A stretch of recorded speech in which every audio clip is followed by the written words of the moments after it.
Michael Jackson dance అనే పదానికి కొత్త అర్థాన్ని చెప్పాడు. అతడు తన పాటలతో అదిరిపోయేటట్లు జనాన్ని ఉర్రూతలొగించాడు. పాప్ సంగీత ప్రపంచంలో కొన్ని దశాబ్దాల పాటు తిరుగులేని వ్యక్తిగా నిలిచాడు. అతనే కింగ్ ఆఫ్ పాపులర్ గా పేరు పొందిన మైకేల్ జాక్సన్. ప్రపంచంలో ఏ స్టార్ కి రానన్ని అవార్డులు, అలాగే ఏ సెలబ్రిటీకి లేనన్ని కష్టాలు కూడా. చిన్నతనంలో తండ్రి చేతిలో చిత్రహింసలకు గురయ్యేవాడు. పాప్ స్టార్ గా ఒక వెలుగుతున్న సమయంలో ఎన్నో ఆరోపణలు, ఎన్నో ఆరోగ్య సమస్యలు, ఇలా మైకేల్ జాక్సన్ జీవితం అంతా విచిత్రంగా గడిచింది. ఒక పేద కుటుంబంలో పుట్టిన జాక్సన్ ప్రపంచంలోనే ది బెస్ట్ డాన్సర్ గా ఎలా మారాడు? అసలు ఫేస్ కి సర్జరీ ఎందుకు చేయించుకున్నాడు? అతని మీద వచ్చిన ఆరోపణలేంటి? ఇలా ఎన్నో విషయాలు ఈ వీడియోలో తెలుసుకుందాం.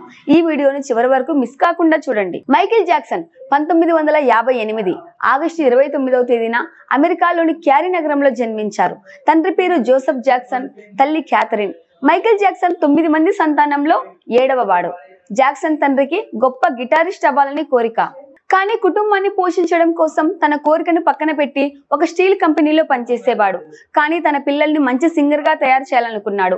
అలా చిన్నతనం నుండి 5 అన్నదమ్ములు మ్యూజిక్ నేర్చుకున్నారు.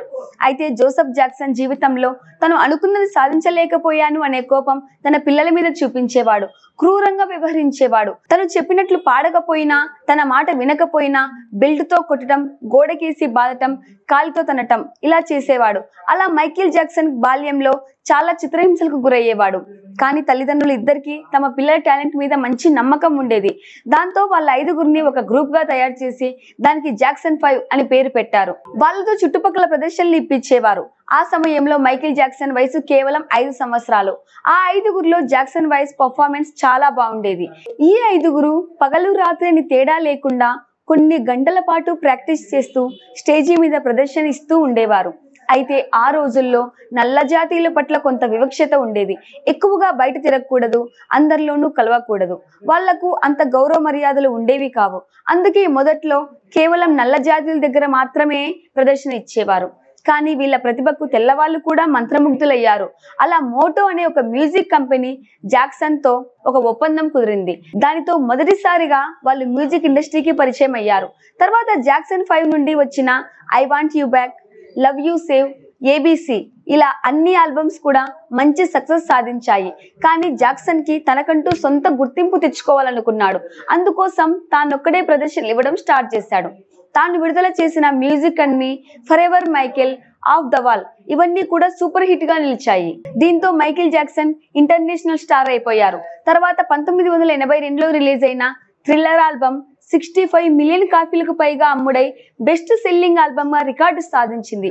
ఇప్పటికీ టాప్ సెల్లింగ్ ఆల్బమ్ గా దీనికి రికార్డు ఉంది. ఈ ఒక్క ఆల్బమే కాక ఏకంగా 7 గ్రామీ అవార్డులు రావటం ఇంకా విశేషం. 1983లో బిల్లీ జీన్ అనే సాంగ్ లైవ్ షోలో మైకేల్ జాక్సన్ వేసిన మూన్ వాక్ స్టెప్ అందరికీ తెలిసిందే. అప్పట్లో ఆ మూన్ వాక్ వీడియోని రిపీట్ చేసుకుని మరీ చూసేవారు. ఇప్పటికీ ఎంతో మంది ఆ స్టెప్ ని అనుకరిస్తూనే ఉన్నారు.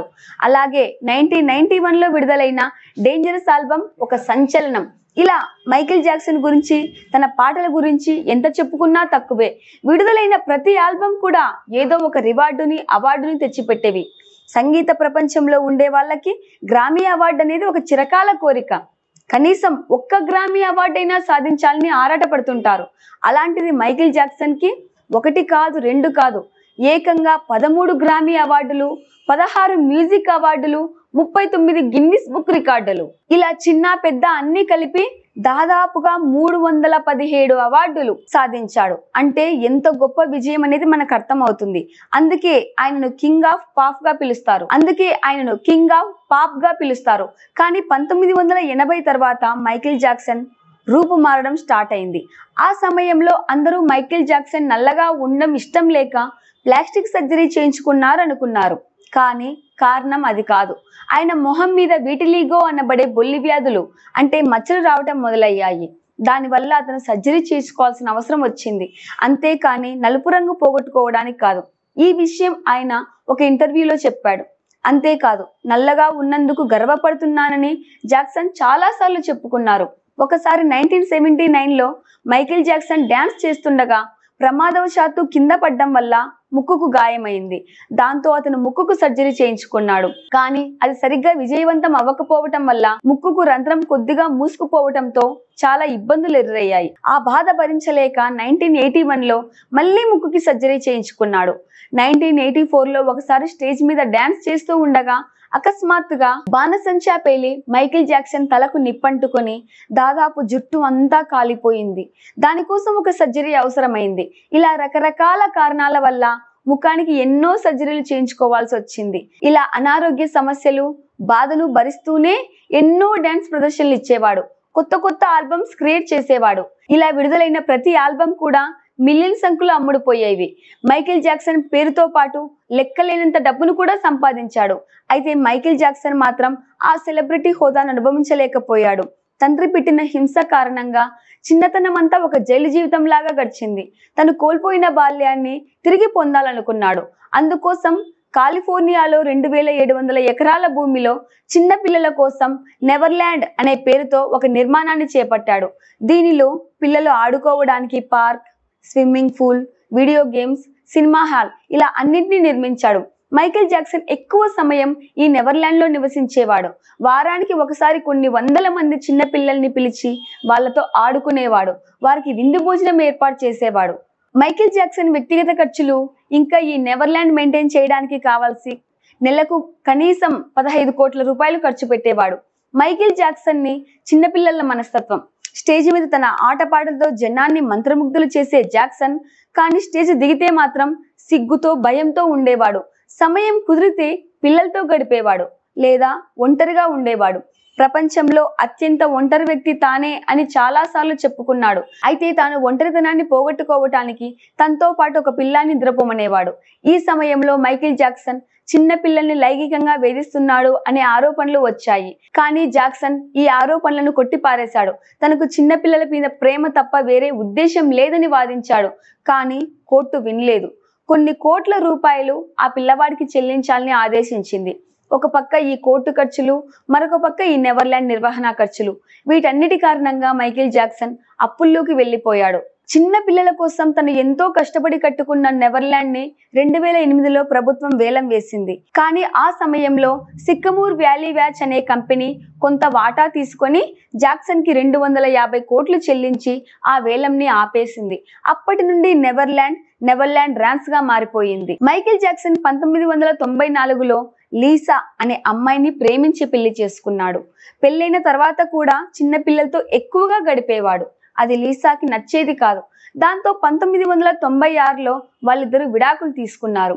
అదే సంవత్సరం తనకి నర్సుగా పనిచేస్తున్న బేబీరావు అనే ఆవిడ్ని పెళ్లి చేసుకున్నారు. వాళ్లకు 2 పిల్లలు. వీళ్ళు కూడా 1999లో విడాకులు తీసుకున్నారు. జాక్సన్ కి 3వ బిడ్డ కూడా జన్మించాడు. ఇప్పటికీ ఆ బిడ్డకి తల్లి ఎవరో ఎవరికీ తెలియదు.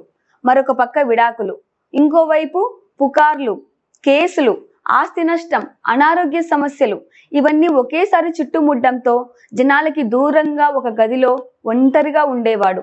ఎవరిని కలిసేవాడు కాదు, నిద్ర పట్టేది కాదు, స్లీపింగ్ టాబ్లెట్స్ వాడేవాడు. ముఖ్యంగా అనస్థీసియా కోసం వాడే ప్రొపోఫైల్ అనే మందును ఎక్కువగా వాడటం వల్ల మైకేల్ జాక్సన్ ఆరోగ్యం విపరీతంగా దెబ్బతింది. ఇవన్నీ తీసుకోవటం వల్ల జాక్సన్ బలహీన పడిపోయాడు.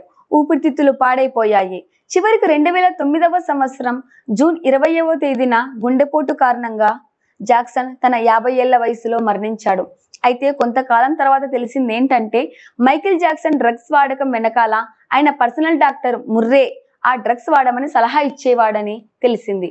దీంతో కోర్టు నిర్ధారించి ఆ డాక్టర్కి 4 సంవత్సరాలు జైలు శిక్ష విధించింది. చివరిగా 10 పేజెస్ ఆఫ్ మైకేల్ జాక్సన్ డాక్యుమెంటరీలో ఒకవేళ మైకేల్ జాక్సన్ ఫేస్ కి సర్జరీ ఆపరేషన్ కాకుండా ఉంటే ఎలా ఉండేది అనేది కంప్యూటర్ ద్వారా జనరేట్ చేసిన ఒక ఫోటో విడుదల చేయబడింది. ఏది ఏమైనప్పటికీ ఈనాటికి కూడా ఎంతో మందికి మైకేల్ జాక్సన్ ఒక రోల్ మోడల్ గా నిలిచిపోయారు. ఇక డ్యాన్స్ నేర్చుకునే వారికైతే అతను ఒక ఆరాధ్య దైవం. ఇలా ఒక చిన్న స్థాయి నుండి ఎన్నో కష్టాలు పడుతూ ప్రపంచంలోనే one of the best magician గా